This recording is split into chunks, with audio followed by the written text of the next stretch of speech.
Let's start with chapter 7, verse 1. Perek Zayin.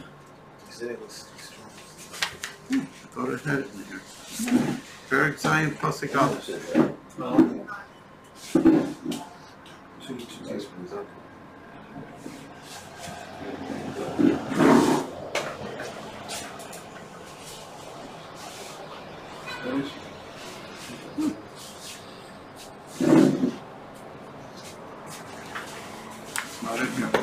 Okay, everybody ready? On your seatbelts, here we go. V'es Beiso Bona Shlomo Shalosh Esrei Shana. And Shlomo built his palace over the course of 13 years. The Beis HaMikdash took him 7 years. His palace took him 13 years. What's a pshat?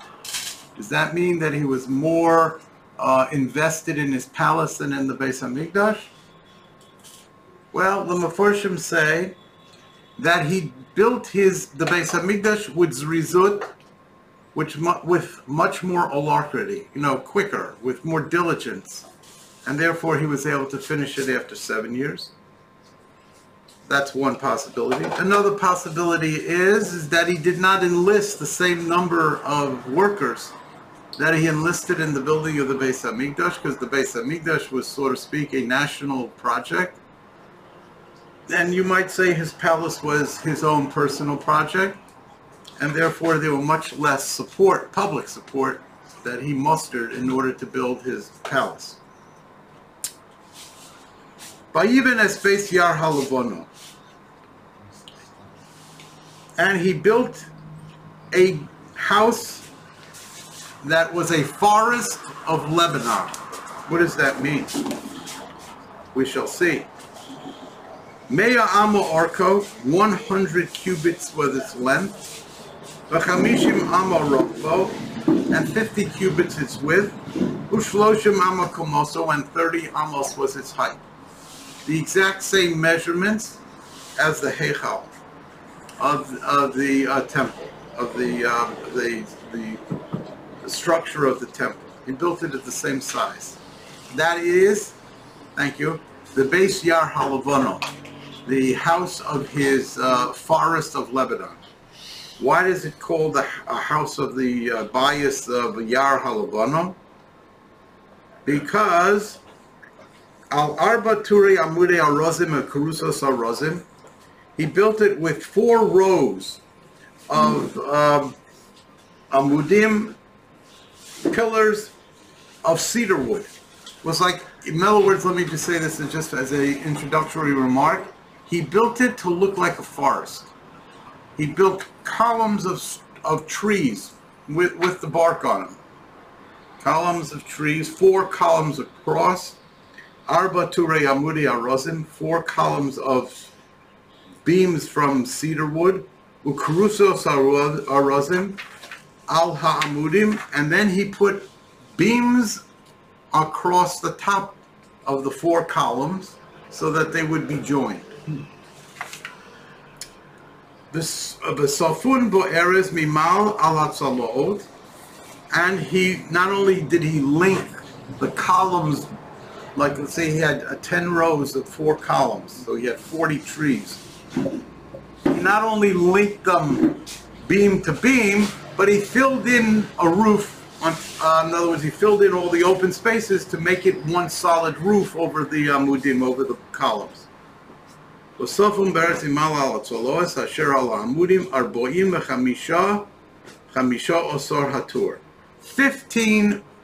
pillars in a row. 4 times 15 is how much? 45. 60. 60. Arboim b'chamisha, there were 45. Chamisha osor hatur, 15 in a row. Oh, there were 4 rows. I'm sorry, 4 rows. Remember, you start off with 4 rows. 4 times 15 is 45. 60. 60. So where does he get 45 here? We'll program 1 second. Let me see what the Mefarshim say here, because I am thrown. I didn't. Oh, that's the 45 beams that covered the roof. There were 45 beams on the roof. There were 60 columns and 45 beams on the roof. Ushkufim shalosha turim, and he made 3 rows of windows. Umersa el mersa shalosh pamim. The windows were on the outer wall, and they corresponded. They were parallel to each other. And all of the entranceways into this big forest, this house of forest, were squared. Remember now, between the Heichal and the Kodesh HaKadoshim, he built a pentagon doorway, and here it's telling you it built square doors, square doorways. Umul mersa el mersa shalosh pamim. One corresponded opposite the other 3 times. Ves ha'ulam es ulam ha'amudim osa chamisha ama orko u'shloshim ama rachbo. And the hall of these beams was 50 amos in length and shloshim amo rachbo, 30 amos in width. Ulam al peneihem, va'amudim ba'ov al peneihem. And there was in other words, remember the hall was 100. So the forest area, or we'll call it, within this huge palace hall was only half. The shloshim amo rachbo was 30 amos wide instead of 50, so it took up 3/5. V'ulam al peneihem and ba'amudim ov al peneihem, and there were wide or broad pillars that were facing them. V'ulam akisi. I thought I had a picture of it. Why not? There's no picture here. Oh wait, there is a fact. Oh, here we go. There we go. Okay. Here are the 4 rows of pillars, and here's that roof that took 45 planks. Anybody want to see it? Right here.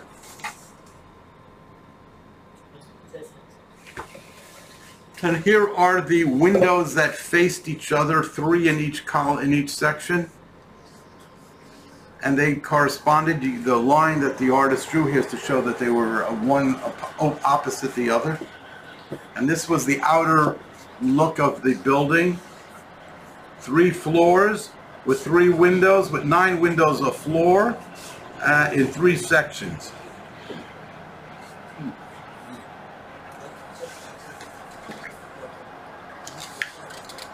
Okay.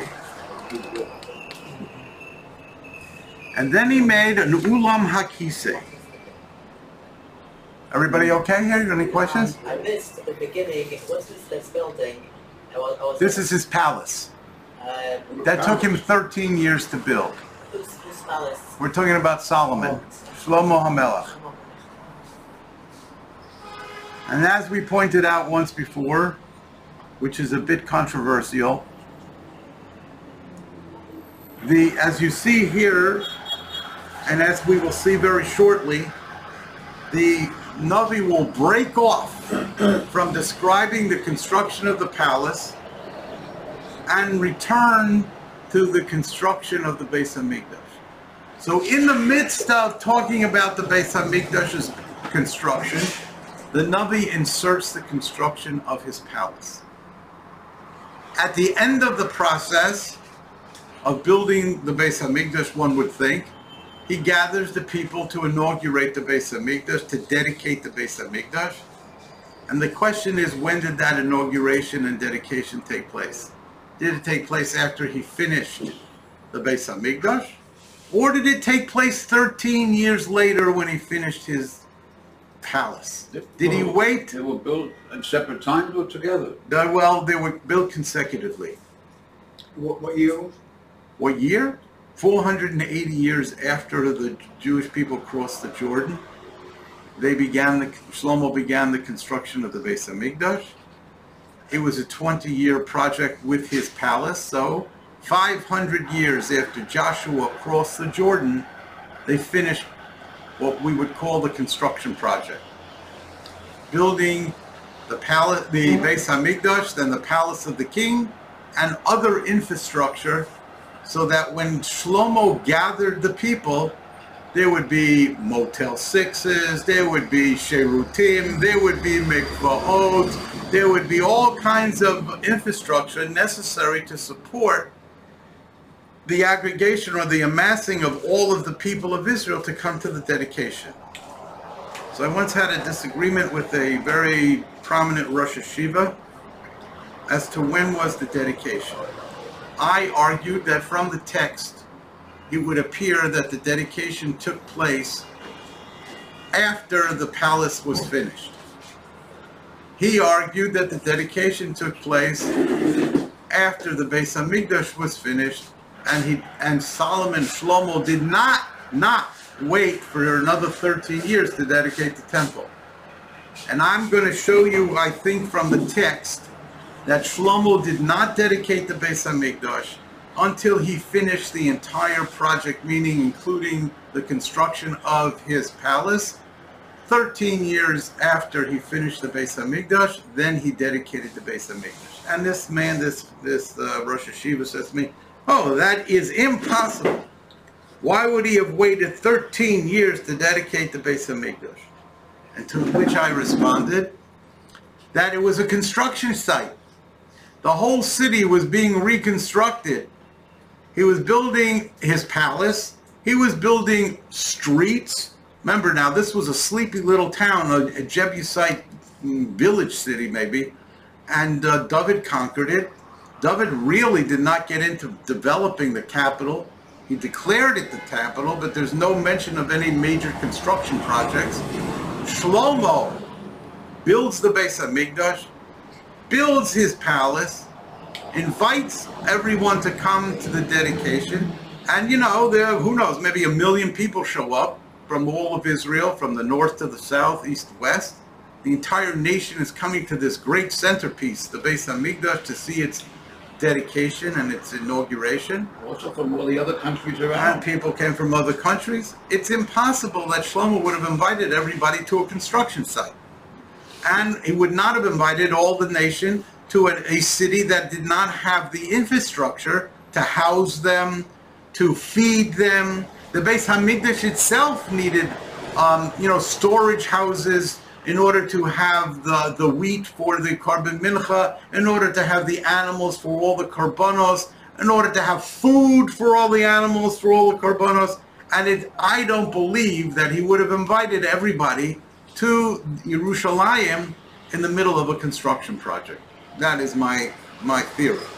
I have no way of proving it, except to demonstrate to you that the Navi seems to prove it in its verbiage.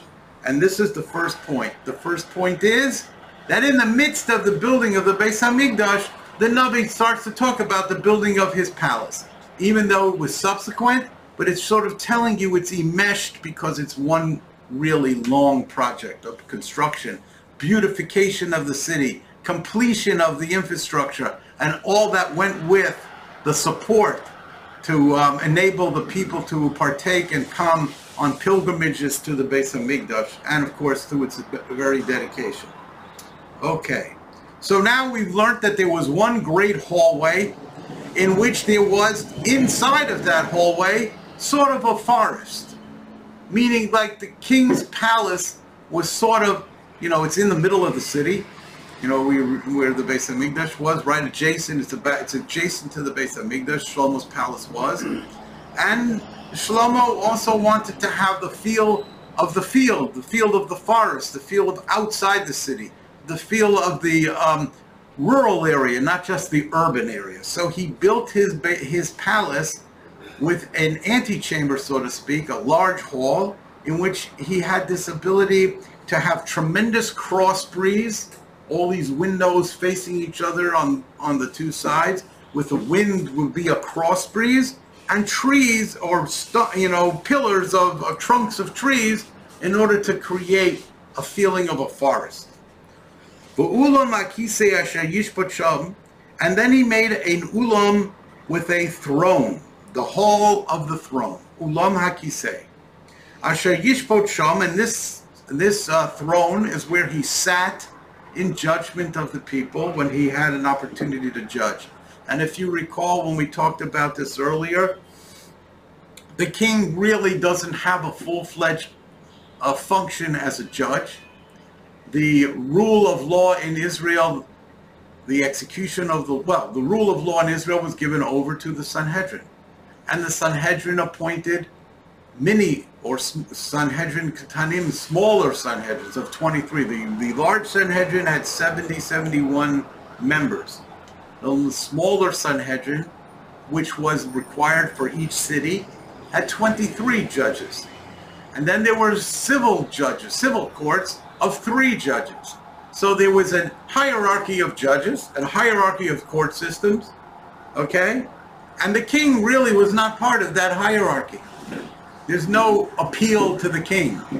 You could say, well, there really was no appeal to any higher court unless the lower court acknowledged it did not know what to do.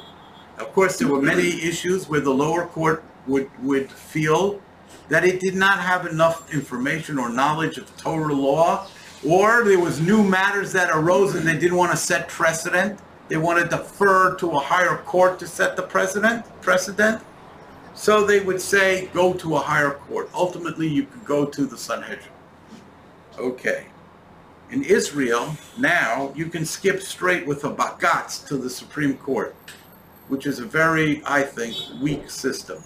Everybody's rushing to the Supreme Court. And of course, the Supreme Court loves it because they lord it over this whole country.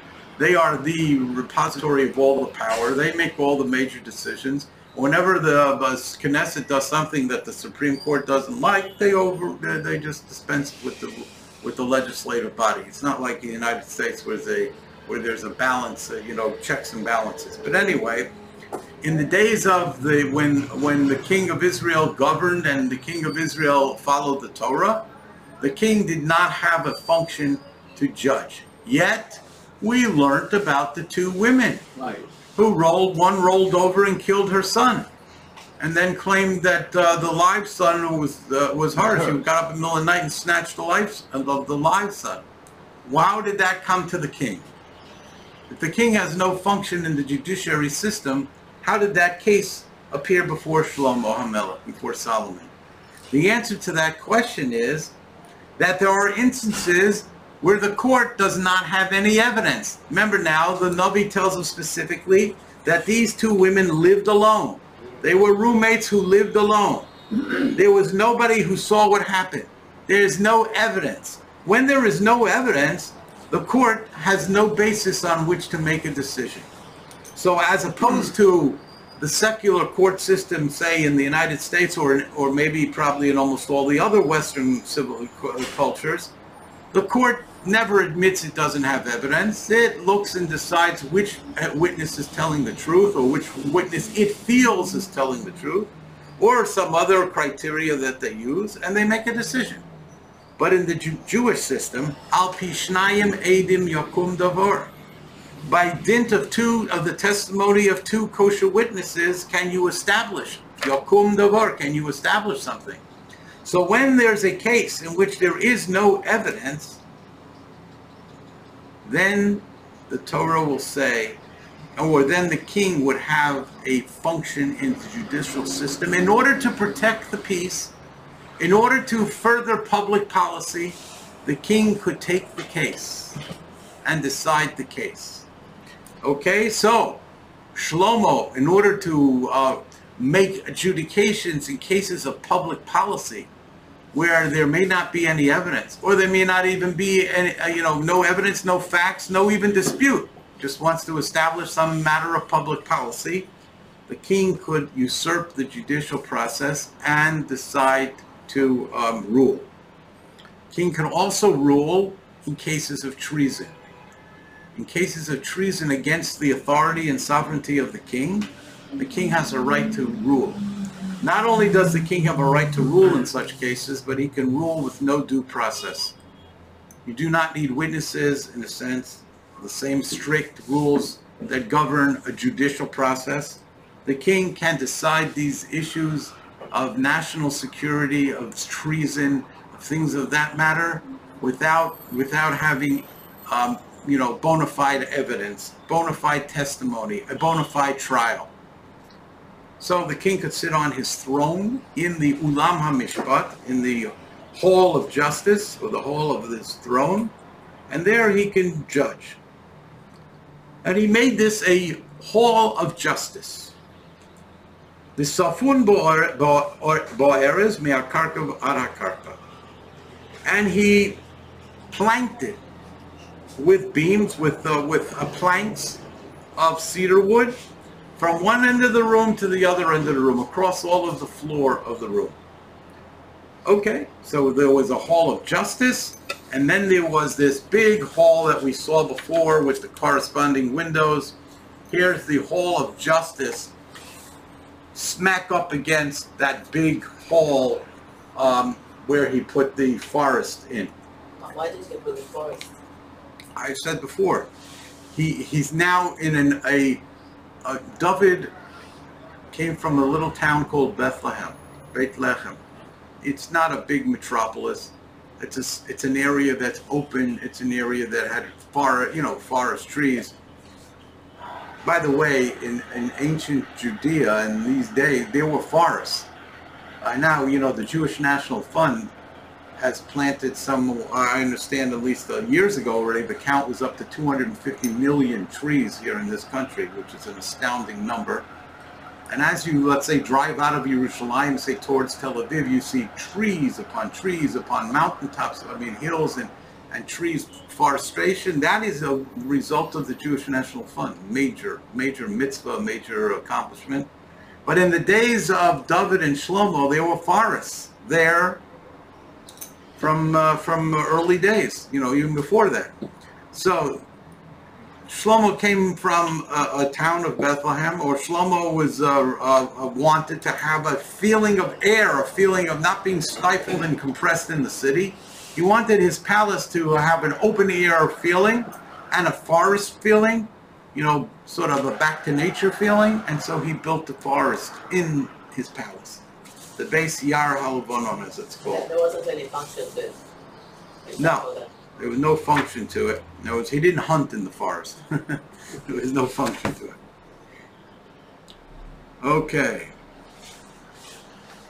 Now, so there was a Ulam HaMishpat, and there was an Ulam HaKisei. And both of them were planked with wooden floors. It's interesting. The Beis Hamikdash had a stone floor, but also there was a planking over the Beis Hamikdash's floor. In the Second Temple period, the Beis Hamikdash had only a stone floor. They did not, we would call it, plank it with wooden floors. But Shlomo planked the Beis Hamikdash with wooden floors and planked his own palace with wooden floors. Why do you think that's the case? Stone floors are freezing in the winter. Okay, you walk on a stone floor, it's quite cold. What is a great insulator? Wood. So Shlomo was, brilliant and very conscientious in its construction. He gave it much forethought and planning, and as a result, he decided, or maybe he got this from his father as a tradition, he decided to make the floors of both the Beis Hamikdash and of his palace wood. Could have worn sandals. You could have worn sandals. You can't wear sandals. You cannot wear sandals in the Beis Hamikdash. The Kohanim in the Beis Hamikdash had to walk around barefoot. Whether or not that was true in the palace of the king, I don't know. The Mefarshim explain why in the Beis Hamikdash did they have to wear, that they could not wear shoes, because it was to keep the Kohanim in touch with sensitivity. They had to be sensitive, not only to the needs and wants of the people, but they had to be sensitive at all times to where they were. Okay? There's a famous story of Uzzah, who lost track of what he was doing for a fleeting moment when the Aron HaKodesh he thought was going to slip out of the wagon that was being transported, and he grabbed the Aron HaKodesh and he died. Mm-hmm. Why? Because he lost consciousness of the holiness of the ark, and he thought that the ark was going to fall to the ground. but the Gemara says the Oren was noseyes nosav. The Oren carried those who carried it. In other words, it was weightless. It was like suspended in air. It did not need, that kind of support. And Uzzah lost track of that for that fleeting moment with a knee-jerk reaction. He went to get it, and as a result, he was consumed. Okay, don't worry, take it easy, take it easy. Okay, all right. So, what was I saying? Okay, so that's why the Beis Hamikdash was, that's why the Kohanim went around barefoot in the Beis Hamikdash, according to that pshat. Okay. Ubeiso asher yeshiv sham, and his own personal living quarters. Chatzer ho acheres min beiso lo'ulam k'maaseh hazeh hoya. He had another whole section. In other words, there was the Ulam HaKisei, Ulam HaMishpat, second phase. Third phase, the Beis Yar HaLavanon, the great room of the forest. Next phase, fourth phase in this construction, was his living quarters, which were also massive. There's a picture here of his living quarters, as which you can see is quite massive. Where my hand is here flapping, that is a massive structure where he had, maybe, I don't think he had his wives there, because the Navi will tell us that once he finished, or maybe, yeah, when he finished his construction project, he took all the foreign women and dotted them around the hills of Jerusalem, up on the heights around and all the mountains around Yerushalayim. And the simple understanding of that is he didn't want his foreign wives to enter into the holy city. Now, the Rambam, I think I may have discussed this, but just to make a brief point here, the Rambam says, do not dare think that Shlomo HaMelech married foreign women who were not converted to Judaism. Every single one of the 700 wives that Shlomo HaMelech married, and the concubines that he took into, let's call it his harem, he converted them to Judaism. Okay, let's assume, well, I personally feel that the number of 1,000, 700 wives, 300 concubines, 700 plus 300, 1,000, I think that's what we call in Hebrew a guzma. You know what a guzma is? An exaggeration. Why do I say that? Because I doubt if he rounded the number so equally. You know, what did he do? Find 1,000 women on the dot? No, we could have been 890, 910. I mean, somewhere in that. So, on top of that, it was forbidden for him to have so many. Right, it was, well, that he violated. There's no question about that. He violated the pasuk of Lo Yarbe Lo Noshim. He should not have too many wives. The Talmud says that the limitation on the king is 18 women. He can have 18 women, but that includes wives and concubines combined. More than 18 he's not allowed to have. And they darshan it, the Gemara darshans it from a pasuk that Hashem says to David, Kahena or Kahena, you can have this much and that much.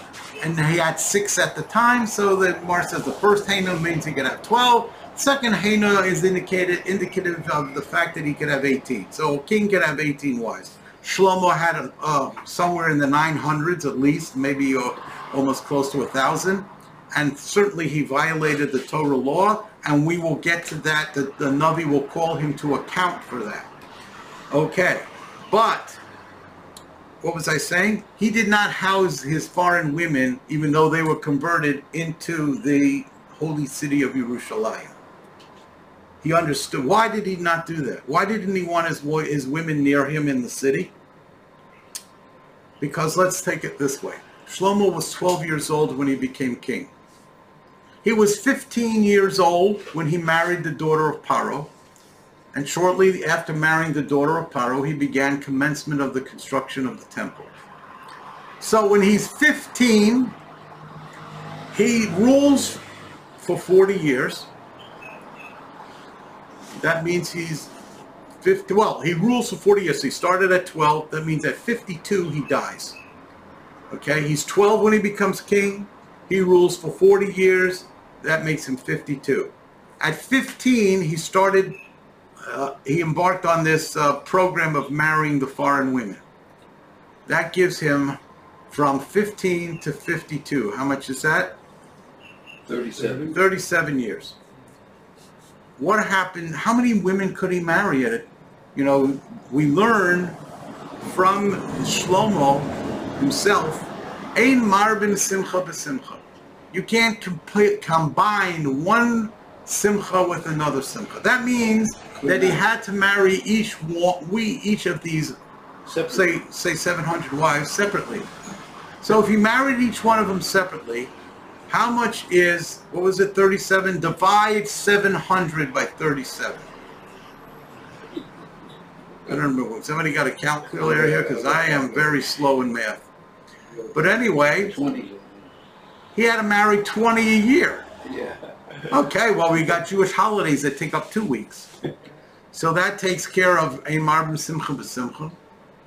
Well, more than 2 weeks. You got 8 days, 7 days. You got like, you know, more than that. You got, you know, almost 3 weeks of holidays.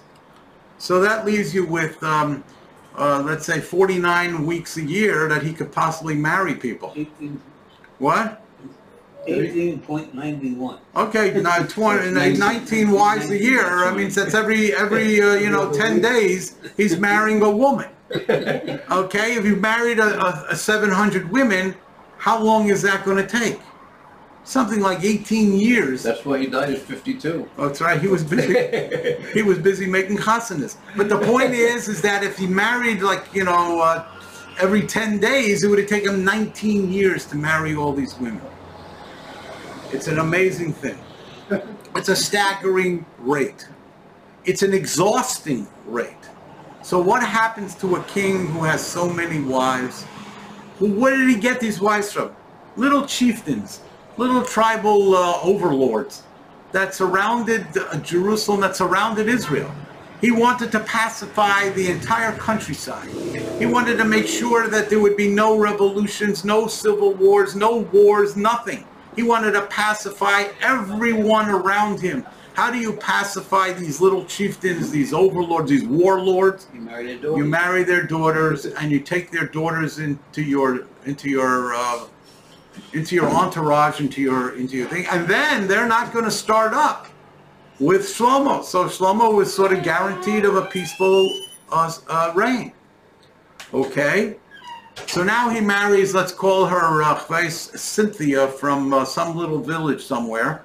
He brings her to Jerusalem. He converts her, and he sets her up in her own little house. How many times can he see her a year? If he saw one wife every 3 days, it would take him like 10 years to see all of his wives. Imagine now you're a princess, or you're a daughter of some chief, warlord, princess of the clan. You're brought to Jerusalem. You're introduced, and so to speak, you know, you must convert because the king will not marry you if you don't convert. The woman converts, and then she doesn't see her husband for 10 years. Now what did she do? She didn't go to Beis Yaakov. What does she know about our faith? What does she know about our religion? Nothing. Kamat. Some meager amount. And what does she feel? A lot of them had to be already Jewish if they were from... Well, if they were from Jewish chieftains, but these are probably foreign. These are foreign women, not Jewish women. These are foreign women. So now we're talking about this little princess stuck in this little house on the hilltop overlooking Jerusalem, ignored for 10 years. Her husband doesn't see her, and that's if he could see three a month, whatever. And what is she going to do? So who comes to visit her? Who's paying attention to her? Her former, you know, people from her tribe or from her clan. They're coming to Jerusalem. They weren't converted. They're bringing their icons with them. They're bringing their little idols. And, you know, they had pocket-sized ones. They had bigger ones. But anyway, they come to visit her in her so-called house, palace, mini palace on the hills overlooking Yerushalayim. And it's no wonder that they reverted back to their pagan practices, because they had no way of maintaining their faith, because they not only were ignored for 10 years, they felt resentful. Why did I agree to this marriage? Or maybe I didn't even agree to it. Why did my father stick me in this marriage when I don't even get to see my husband for 10 years? I don't know what I'm doing here. I don't have any, schooling in this faith. I don't know what's going on. And my friends and families from the old village, they're all here with their pagan idols and their little icons. It's no wonder that they reverted back to their pagan practices. And that's counterproductive, actually. very counterproductive, because there was another agenda that Shlomo may have had, and that was to spread the faith, to spread the belief in one God amongst all the surrounding communities and countries.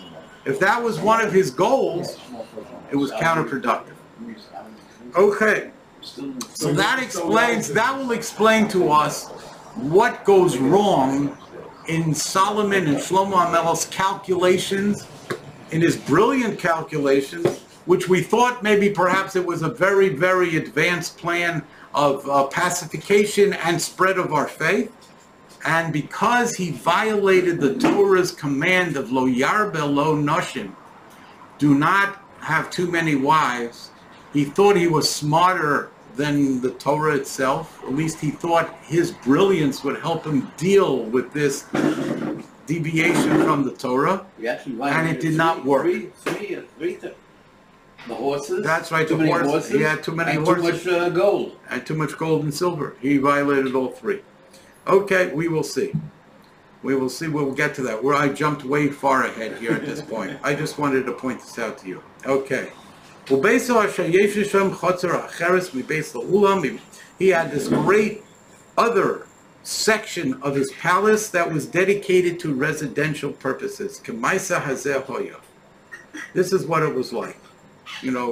This combination of the hall of the throne, the hall of justice, the forest from which he could walk and think as he was writing Mishlei, Shir Hashirim, Koheles. He could meander through this sort of forest that he created to have peace of mind and quiet. And then he had his living quarters with his servants and his royal table and all the guests that he may have had and entertained. All that was in the big section of the palace, which was the far end of the palace. Okay. Ubayis Yasel Bas Paro. And he also made a very nice home for the daughter of Paro. Why is she singled out? Because she is the daughter of the most powerful of the, let's call them fathers-in-law, that he married their daughters. Paro was the head of Mitzrayim. Mitzrayim is the very most powerful nation in the region. And he made her a special house. Asher lokach Shlomo ba'ulam hazeh.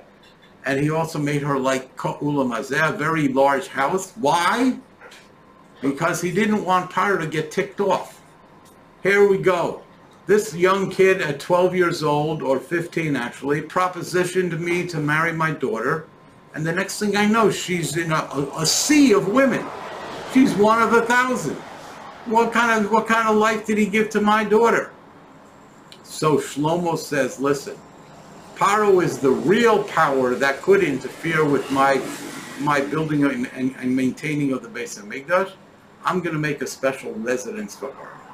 Was Egypt that powerful then? Because Egypt was the most... After the Jews left. Egypt was the most powerful. Made the country very... No, that was some 480 years earlier. Okay, this is much later. This is 4 centuries later. Paro is very powerful. He created a lot of jobs. Mm-hmm. Okay. When Jews left, you mean? Kol Eileh, all of these homes, all of these buildings, all these structures, Avonim Yekaros Kemidos Gozes Megororos B'Mageira Mibayis Umechutz. All of these structures had an outer wall. The outside walls were made from large stones. The stones that you see at the Kotel or at the Maras HaMachpelah. These are tremendous stones, and they were called precious stones, even though they weren't diamonds or rubies or emeralds or anything like that. They were very precious for two reasons. Number one, their size alone made them unique and special. And second of all, getting them into position was a major task, which also, you know, there's always two things that are involved in costs. One is labor, one is materials. The labor in order to get these stones in place was quite extensive, massive, and therefore they were called precious stones. Well, the Jews were experienced to that because they did in Egypt. Well, again, that was 400 years ago, and I doubt if they remember it. Matter of fact, the Navi says that Shlomo had to send 30,000 Jews and 10,000 shifts each in order to be trained by the Sidonese as to how to cut and use stone from the mountainsides in these kind of numbers and in this kind of sizes. Okay. Anyway, these were precious stones, and that I explained why it's called precious stones. Megoreros b'magera, they were sawed or hewn with saws and metal. Mibayis and michutz, from inside and outside, both sides were stone, with the stone walls.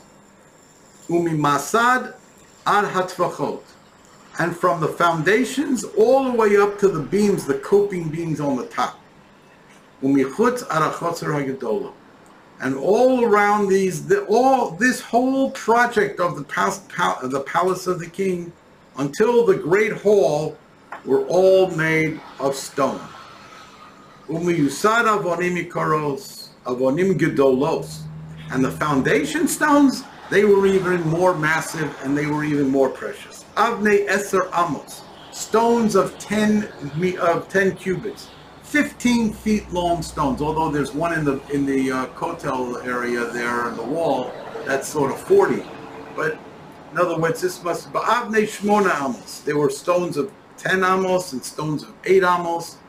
And 8 amos is 12 feet, Eser amos is 15 feet. These are massive stones and very, very heavy. And upon them, built on them, was also big stones. Kemidos gozis for ores. And then we said, as we learned when he built the base of Mikdash, he would make 3 courses of stone and 1 course of cedar wood. And like I told you once before, a gentleman who was one in my classes from California informed me that it was necessary to put the wood in between the courses of stone in order to absorb the shock of tremors in the ground, which Israel is built on a fault. And so there are tremors from time to time. V'chotzer hagdola saviv, Shalosh turim gozis v'tur krusos arozim. And this courtyards and all these building processes that went all around, 3 courses of hewn or cut stone, v'tur krusos arozim, and then 1 course of cut or trimmed cedar wood. V'lachatzar beis Hashem ha'pinimis v'ulam labayis. This was also done, as we said before, in the building of the Beis HaMikdash. So here we go back from the palace back to the Beis HaMikdash. Ulam Abayis, and also for the great ulam of his house was also made in this fashion with this 3 courses of stone, 1 course of cedar wood. Now, Vayishlach HaMelech Shlomo, and now the Navi tells us that Shlomo sent Vayikach es Chirom mitzor. He took Chirom from Tzor. It's not to be confused. There were 2 Chiroms. There's Chirom, the king of Sidon, and there's Chirom who came from Sidon. The Chirom who was king of Sidon did not come down to participate in the building of these structures, but the Chirom who was an artisan in Tzor, he did come down. Shlomo summoned him. And of course, the Chirom who was king of Sidon was a Gentile. And the Chirom, who was an artisan living in Sidon, was a Jew. He obviously moved up to Sidon to learn from the Sidonese to be an artisan of stone and wood, etc. And so Shlomo summoned him to come back home, to repatriate him, because it tells you here, Ben Isha Amanahu, he was the son of a widow. Mimate Naphtali, from the tribe of Naphtali. The Aviv Yishsori, his father was Chorish Nechoshes. His father went up to Sidon to learn to be a artisan of a stone cutter. Anyway, Vayimole Okay, thank you. I have to leave a little early today. How long did it take to build the home and where were the 13 women years. Oh, you mean each section of the Yeah. structure? It doesn't tell us. Complete project, Where did the 13 women years. live? With whom? I can't hear you. Where did the women live and with whom? Oh, I don't know where he stuck him in Motel 6s all around the place. I don't know. He built whatever he had. He housed them wherever he put them. But when it was finished, he still didn't bring them into this big house. This was not for them. They had other places. It tells us here specifically Bas Paro had her own palace. That doesn't mean that the other women each had their own palace. They may have lived in a harem. They may have lived in one big place. The Navi is silent as to exactly what their living quarters were. Only Bas Paro merited to have her own place, at least from the text. And I explained to you that Shlomo singled out the daughter of Paro because Paro must have gotten ticked off when he saw this king on this campaign to marry everything in sight. 1,000 women. So he said, look, what is he doing? He's not treating my daughter anything special. How did I give him permission to marry my daughter? Answer, Shlomo made her special. He built her own separate quarters, and it was a very nice home. We'll see exactly soon where this home was located. He builds her home in the Milo, in the open section in the wall. David, of course, began the construction of a security wall around Yerushalayim, which he never finished. And he didn't feel so pressed to finish it because he was a mighty warrior king and he subdued all the nations around and he didn't feel threatened by any particular nation. However, Shlomo did not want to engage in war, and we will see what steps he took to blunt any effort to wage war against him. One of the reasons he amassed all those horses, I'm giving you a little forward knowledge here, was he stationed these horses and their riders at all strategic points of entrance into the land of Israel in order to frustrate any attempted attack. In other words, the best offense is a defense.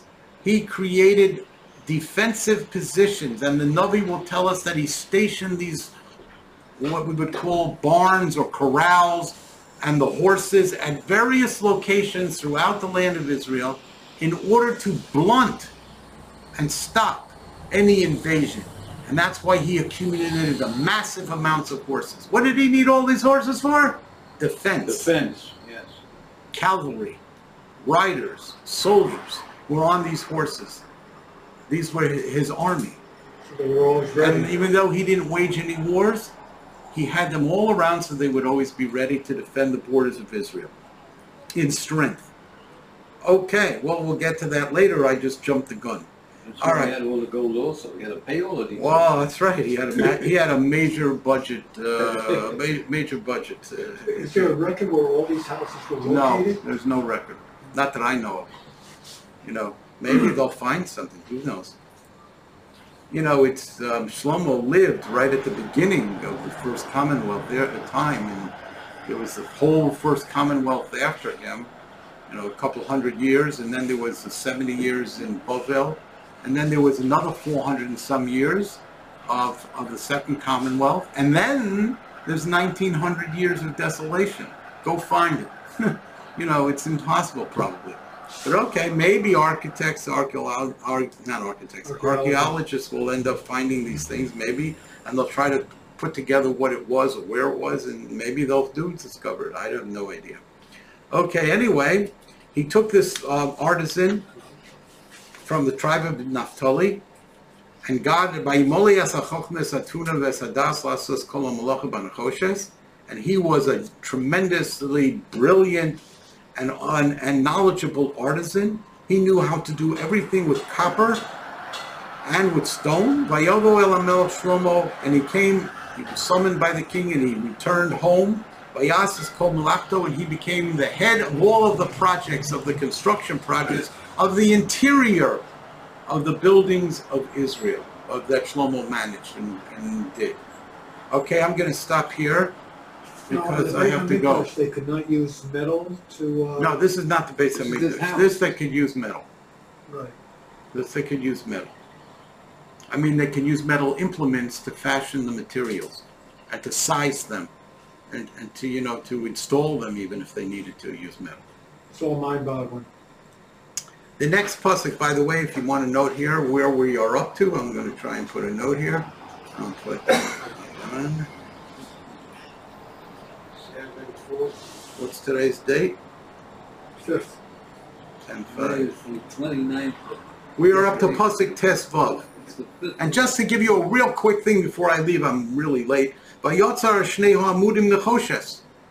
And now it goes back to the Beis HaMikdash and talks about the two great columns that were at the entrance of the Ulam, of the Heichal, of the great hall that was the Beis HaMikdash. All of a sudden, the Navi jumps back and he made these two great columns.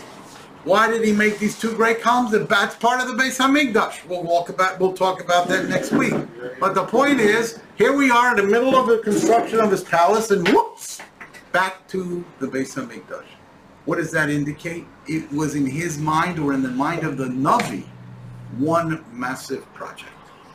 Have a great week.